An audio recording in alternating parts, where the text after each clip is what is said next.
Hello everyone, welcome back to my channel. Summer కదా, సమ్మర్లో చాలామంది వడియాలు పోసుకుంటూ ఉంటారు.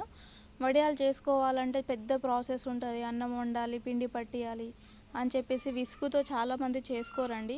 నేను మిగిలిపోయిన అన్నంతో ఈజీగా ఇప్పుడు ఎలా చేసుకోవాలో చూపిస్తాను. ఒక గ్లాస్ రైస్ ఇలా వాటర్ వేసుకొని గ్రైండ్ చేసేసుకోండి. దోశ పిండి లాగా ఉంటే చాలు కన్సిస్టెన్సీ.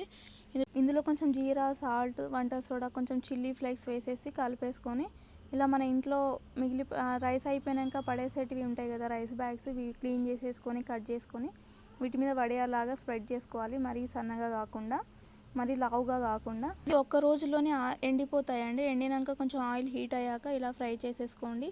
చాలా క్రిస్పీగా టేస్టీగా వస్తాయండి. మీరు కూడా ట్రై చేయండి. ఈజీగా ఊడొచ్చేస్తాయి. ఇవేం కష్టపెట్టవండి. చాలా అంటే చాలా టేస్టీగా ఉన్నాయి. ట్రై చేయండి. ఎలా వచ్చాయో కమెంట్ చేయండి. మీకు కనుక వీడియో నచ్చితే like, share and subscribe. Bye. Thanks.